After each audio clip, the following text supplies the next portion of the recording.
Chapter 5. Into the Lion's Den. The decision to seek out the Ravellis was not one of passion, but of cold, surgical necessity. Lucien knew a direct, aggressive approach would be suicide, a foolish gambit that would play directly into the hands of a man like Lorenzo Ravelli, a man known for his charisma and his capacity for spectacular violence. Vittorio had taught him that the most effective battles are won not with brute force, but with insidious precision. So Lucien chose his battlefield carefully. A high-stakes, exclusive auction of rare manuscripts and antiquities, held in the neutral territory of the Veridian Grand Hotel, an establishment so steeped in old money and tradition that even the most bitter rivals observed a fragile truce within its marble walls. He knew, from Marco's diary, of Lorenzo Ravelli's penchant for collecting Renaissance artifacts, a passion that bordered on obsession. The journey into the city's western district, Ravelli territory, felt like crossing into a foreign country. The Gothic severity of the Moretti-controlled East gave way to a more classical, ostentatious grandeur. The architecture was less about imposing fear and more about displaying wealth, with wide boulevards and ornate fountains that seemed to mock the cramped, shadowy alleys of his own domain. His men, including a stoic Giacomo who rode shotgun, were coiled springs of tension, their hands never straying far from the weapons concealed beneath their tailored coats. They saw enemies in every shadow, a threat in every passing glance. Lucien, however, projected an aura of unnerving calm, his gaze fixed on the cityscape, absorbing the details, learning the terrain of his other half. Inside the auction hall, the air was thick with the scent of old paper, perfume, and ambition. Lucien, a known scholar and collector in his own right, moved through the room with a quiet authority that turned heads. His presence here was a statement, bold, unexpected, and utterly perplexing to the Ravelli men scattered throughout the room, their attempts at subtlety failing miserably as their eyes tracked his every move. He ignored them, focusing instead on a glass case displaying a rare, illuminated manuscript. It was here he made his move. A beautiful piece. The Sforza Hours, if I'm not mistaken. The detail on the miniatures is unparalleled. The voice was smooth, cultured, and belonged to a man who had approached him with the silent grace of a panther. He was older than Lucien, with sharp, intelligent eyes that held a spark of amusement. This was Marco Ravelli, Lorenzo's younger brother and the pragmatic manager of the family's legitimate enterprises. Lucien turned, offering a slight, academic smile. Marco Ravelli. I'd recognize the work anywhere. My father. Vittorio considered it one of the few pieces to have eluded his grasp. He let his father's name hang in the air, a carefully placed chess piece. Marco's smile tightened fractionally. Vittorio Moretti had an impressive appetite for beautiful things. The subtext was clear, and he often took what wasn't his. It's a surprise to see you here, Don Moretti. A bold venture outside your usual territory. My name is Lucien, he corrected gently, and my interests, much like my father's, are varied. Besides, a city is only territory if you allow borders to define you. Lucien's gaze was direct, holding Marco's. He saw a flicker of something in the other man's eyes, not hostility, but a deep, unnerving curiosity. It was as if Marco was looking at a puzzle, seeing a familiar shape in a piece that shouldn't fit. An interesting philosophy, Marco conceded, his head tilted. You are not what I expected. People rarely are, Lucien replied, his voice a low murmur. Tell me, is your brother Lorenzo as passionate a collector as the legends say? Before Marco could answer, a sudden chill swept through the room. The ambient chatter died down, conversations faltering as a new presence commanded the space. Two formidable guards cleared a path, and through it walked a man who seemed to draw all light and attention to himself. He was tall, broad-shouldered, with a mane of silver-streaked dark hair and a face that was a testament to a life lived without compromise. His charisma was a physical force, his eyes, a startlingly familiar shade of blue, burned with an intensity that could start fires or freeze blood. Lorenzo Ravelli. He had clearly been alerted to the presence of the new Moretti Don. His gaze swept the room, dismissing everyone until it landed on Lucien. He stopped, his expression shifting from one of commanding arrogance to something far more complex, a flicker of shock, a dawning, incredulous recognition. For a heart-stopping moment, the world seemed to fall away, leaving only the two of them locked in a silent, charged stare across the crowded room. It was not the gaze of one rival sizing up another. It was the look of a man staring at a ghost, the ghost of a love long lost, and a past that had just walked back into his life. The auction, the artifacts, the simmering tension, all of it dissolved in the face of a truth that was suddenly, terrifyingly real. Chapter 6. A Father's Gaze. The silent, charged moment in the auction hall stretched into an eternity. Lorenzo Ravelli, a man accustomed to commanding every room he entered, seemed for the first time in decades to be utterly disarmed. His gaze remained locked on Lucien, a maelstrom of emotions swirling in their depths. Shock, suspicion, and a deep, resonant echo of a memory he had long buried. With a subtle, almost imperceptible nod, Lorenzo gestured toward a private exit. It was not a request, but a summons. Lucien followed, flanked by a tense Giacomo, into a private lounge paneled in rich, honey-colored oak. It was a world away from the Gothic severity of Villa Moretti. This room was filled with light, classical art and the scent of expensive cigars and old leather. It was the den of a lion, not the crypt of a serpent. Lorenzo dismissed his guards and Marco with a wave of his hand, his eyes never leaving Lucien. Giacomo remained, a granite statue of loyalty by the door. "Leave us," Lorenzo said, his voice a low, melodic rumble that held an undeniable current of power. His gaze flickered to Giacomo. "He stays," Lucien stated, his tone quiet but unyielding. It was his first true test of will against the man who was his biological father, and he would not bend. A slow, dangerous smile played on Lorenzo's lips. He gave a slight nod of concession. "Vittorio taught you to keep your hounds close. A wise, if paranoid, lesson." He moved to a decanter, pouring 2 glasses of amber liquid. "He was a monster, your father. A cold, calculating basilisk who bled this city for 50 years. But he was no fool." He handed a glass to Lucien, their fingers brushing for a fleeting, electric moment. "The question is, what are you?" Lucien took a sip, the fine brandy of fire in his throat. He met Lorenzo's intense gaze over the rim of the glass. "I am here to propose a new way forward. 2 generations of bloodshed have weakened both our families. Veridian is changing. There are opportunities that require cooperation, not conflict." He laid out the pretense, a carefully constructed argument about new shipping routes and investment opportunities, his voice steady and reasoned.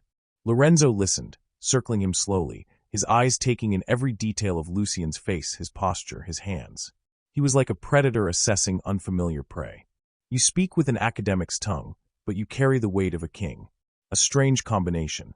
He stopped directly in front of Lucien, the proximity unnerving. "You have your mother's eyes," he said softly, the words cutting through all artifice. The business proposal dissolved into the meaningless charade it was. Lucien's heart hammered against his ribs, but his expression remained a cool, schooled mask. "My mother is Isabella Moretti," he replied, testing the name. "Don't play games with me, boy." Lorenzo's voice hardened, the charm evaporating to reveal the steel beneath. "I knew Isabella when she was a girl who believed in poetry, before Vittorio coated her heart in ice. I have not seen those eyes in 25 years, and now they are staring back at me from the face of my enemy's son." He leaned closer, his voice dropping to a conspiratorial whisper. "You did not come here for a truce. You came here seeking a ghost. You came for answers." The air crackled with unspoken history. Lucien felt a strange, gravitational pull toward this man, an unwelcome sense of connection that warred with a lifetime of ingrained animosity. This was the man whose passion had damned his mother to a life sentence in a gilded cage. This was the man whose blood made him a traitor in his own home. "Vittorio is dead," Lucien stated, his voice low. "The past is buried with him." "Is it?" Lorenzo countered, a bitter smile twisting his lips. "Vittorio Moretti was never a man to let death get in the way of a good grudge. He built his entire empire on secrets and long-held hatreds." He paused, studying Lucien's face with a new, dawning horror and fascination. "He knew," Lorenzo breathed, the realization striking him like a physical blow. "That cold son of a bitch, he knew all along, didn't he? He raised you. My son. He raised my son as his own, to sit on his cursed throne." The raw pain and fury in his voice were startlingly real. "I always wondered," he admitted, his voice thick with emotion.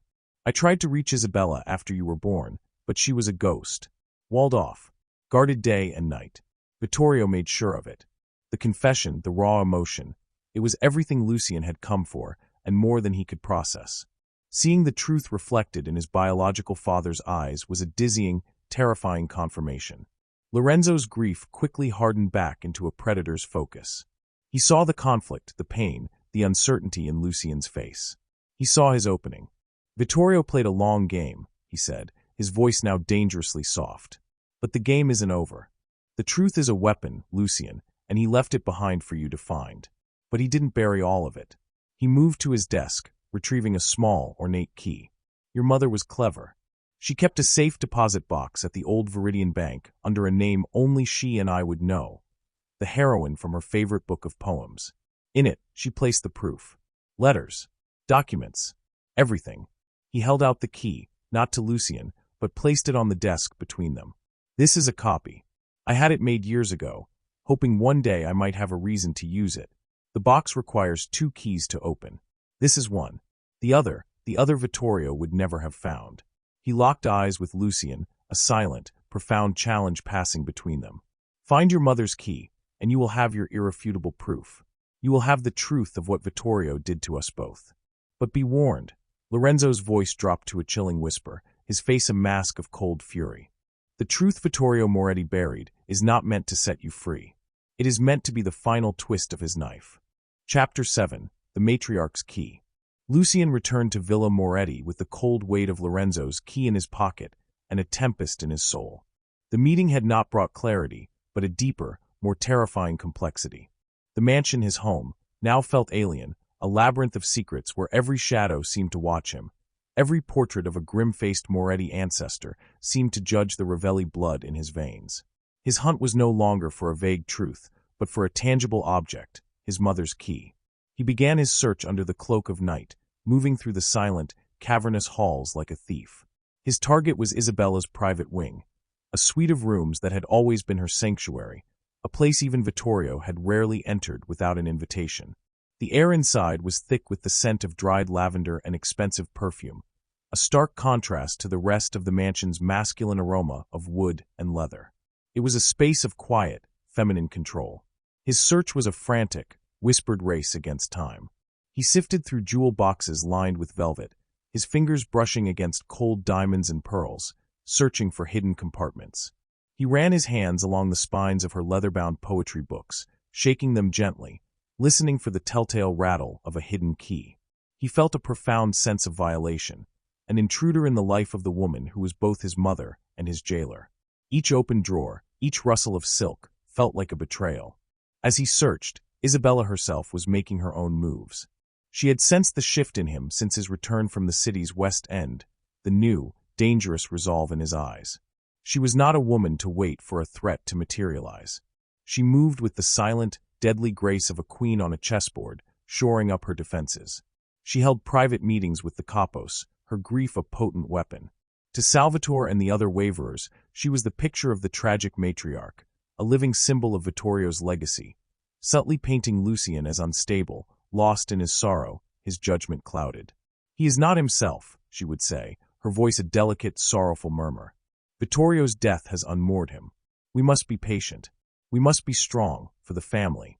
She was isolating him, cutting him off from his own power base before he even knew he was under siege. Lucien, oblivious to the political machinations, was consumed by the hunt. Days turned into a week. His frustration mounted. Where would she hide something so critical? Lorenzo's clue, the heroine from her favorite book of poems, was both a guide and a riddle. He found her collection, a stunning array of first editions, but which one was her favorite? He felt a pang of sorrow, realizing how little he truly knew about the woman who gave him life. He turned to the one source he had left, Marco's diary. He scanned the brittle pages, searching for any mention of Isabella's personal tastes. And there it was, a small, almost insignificant entry from decades ago, detailing a conversation Marco had overheard between a young, vibrant Isabella and Vittorio. She was laughing, quoting a line from Dante's Vita Nuova, speaking of Beatrice, a woman whose love transcended life itself. Beatrice. The name echoed in his mind. The safe deposit box was under the name Beatrice. But what was the key? He returned to her library, his eyes scanning the Dante section. And then he saw it.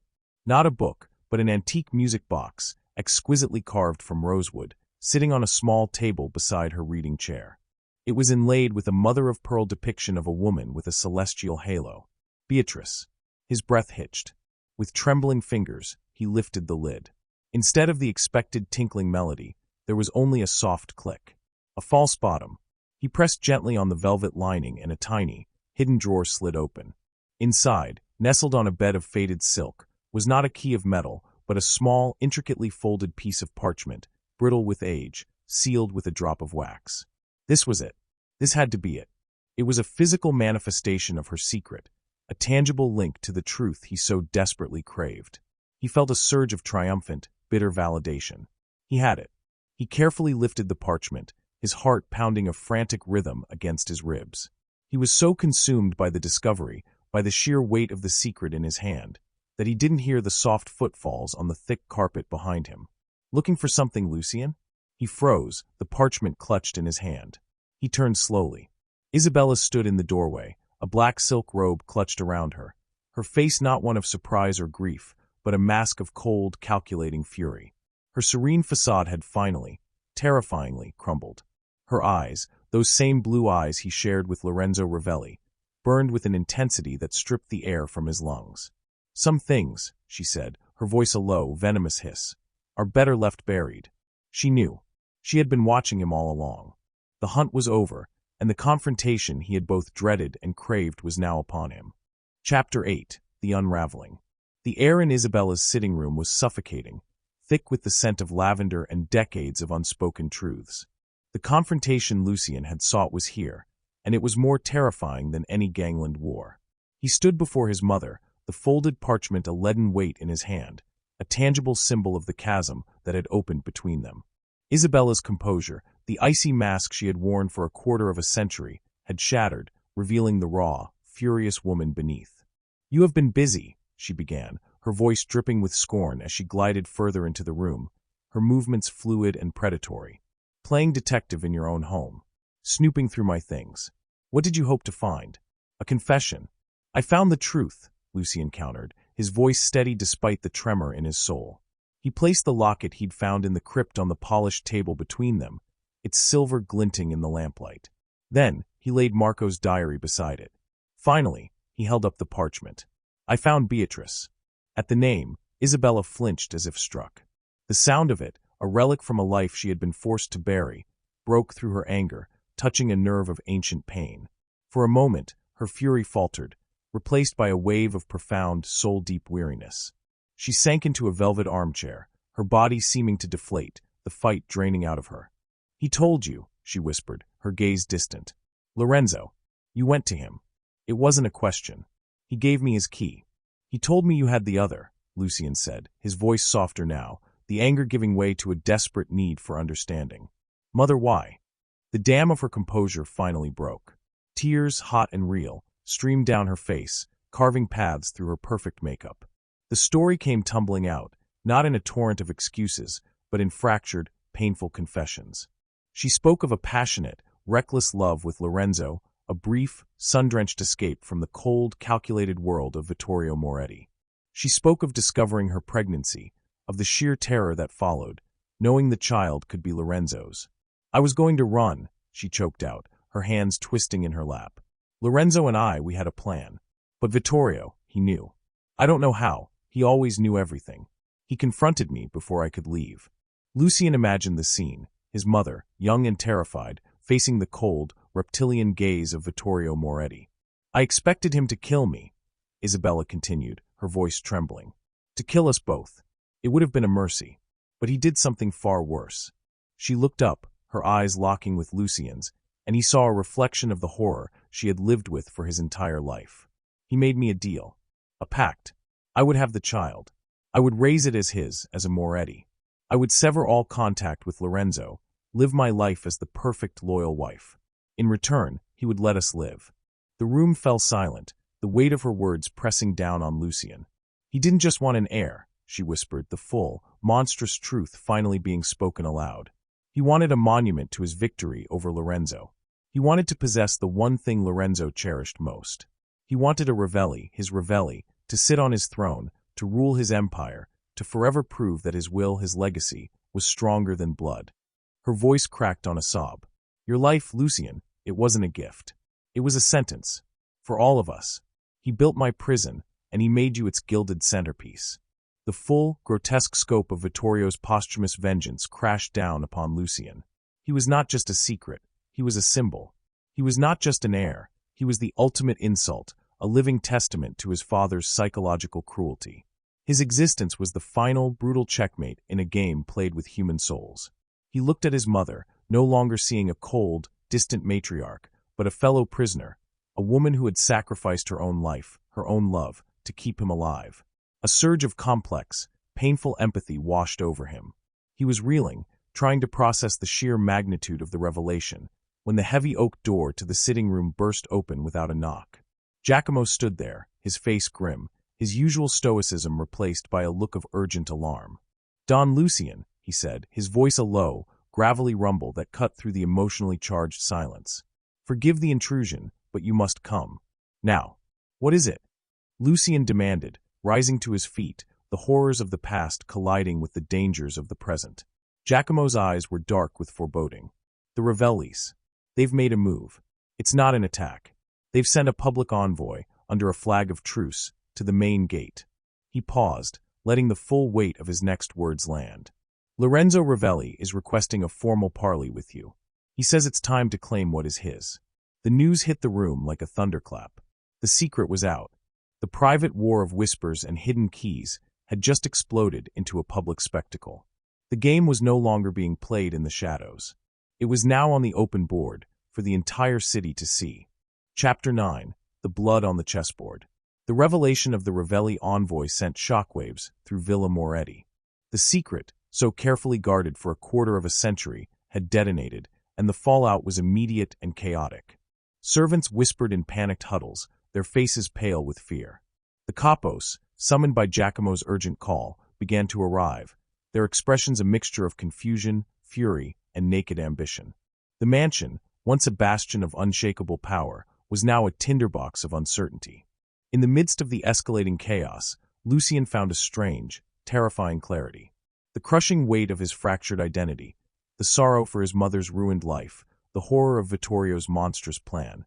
It all coalesced, melting away the refined, hesitant scholar and forging something new in its place. The grief and confusion were burned away, leaving behind a core of cold, unyielding steel. He was no longer a pawn being moved across the board. He was a player who finally understood the rules of the game. He moved with a purpose that was neither Vittorio's cold brutality nor Lorenzo's passionate fire. It was his own. He ordered the capos to assemble in the grand hall, the cavernous room where Vittorio had held court, its walls lined with the portraits of Moretti ancestors who now seemed to stare down at him with accusatory eyes. The tension in the room was thick enough to taste. The men were divided, their loyalties frayed. Salvatore, his face flushed with vindication and opportunity, stood with a faction of older, traditionalist capos, their hostility a palpable force. On the other side stood Giacomo and a handful of loyalists, their faces grim, their hands ready. "What is the meaning of this?" Salvatore's voice boomed, breaking the silence. "A Ravelli envoy at our gates? The rumors, they are true." He pointed a damning finger at Lucien. "You are no Moretti. You are a cuckoo in the nest, the son of our greatest enemy. You have no right to that name, no right to this throne." The hall erupted in a chorus of angry shouts and accusations. The empire was tearing itself apart from within. Lucien waited, letting the wave of fury wash over him, his expression calm, almost serene. When the noise began to subside, he raised a hand, and an expectant silence fell. He walked to the center of the hall, his footsteps echoing on the marble floor.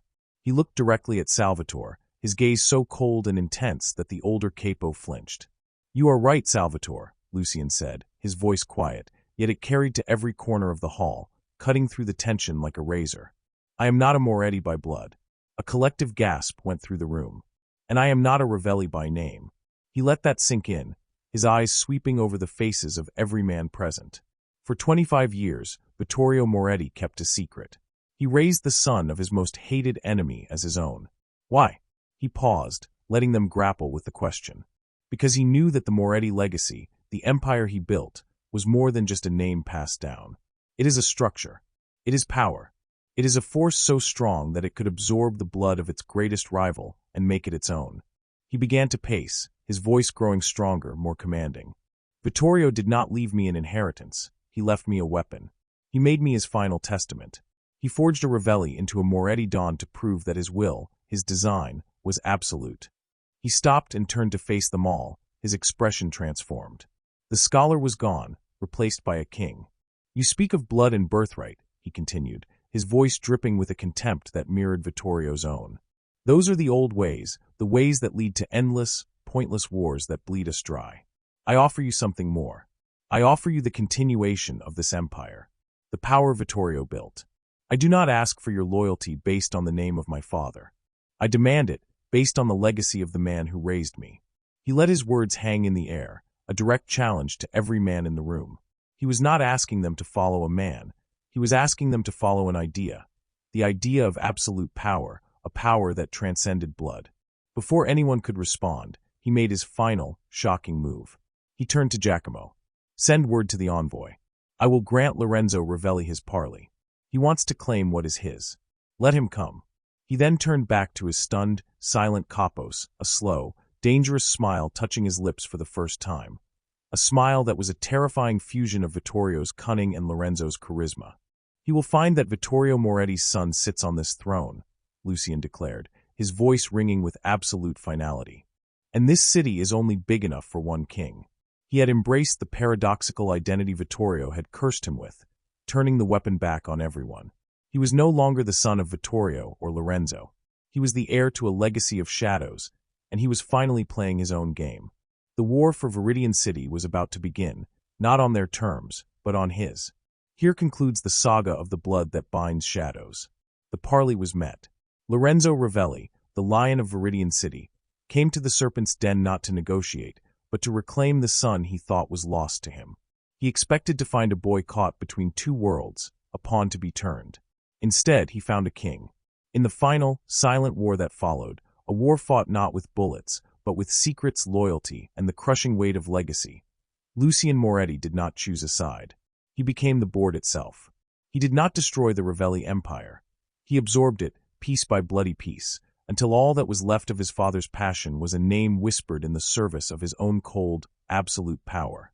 He outplayed the ghost of Vittorio and outmaneuvered the charisma of Lorenzo, proving that the weapon his father forged had surpassed its creator's wildest ambitions. And so, the question that began in a storm-lashed study was answered in the chilling silence of a unified underworld. Legacy, a force of will carved into the very stone of the city, had proven stronger than blood. In his monstrous, posthumous game, Vittorio Moretti had won. Isabella, the matriarch whose tragic love began it all, retreated into the gilded cage of Villa Moretti, a ghost tending to her black roses, forever haunted by the two men she loved and the son who became a living monument to their ruin. Lorenzo Ravelli lived out his days a king in name only, his empire and his son forever beyond his reach, a final, breathing testament to Vittorio's ultimate victory. And Lucien, the boy born of a forbidden love and raised as an instrument of hate, now sits alone on an obsidian throne, the undisputed ruler of Veridian City. Neither Moretti nor Ravelli, he is a new power, a king of shadows forged in the crucible of two bloodlines. He is the chilling embodiment of a dead man's will, the final word in a story written in blood, and the undisputed master of the shadows that bind them all. The saga is complete. The blood has settled. The reign of the shadowed heir is absolute.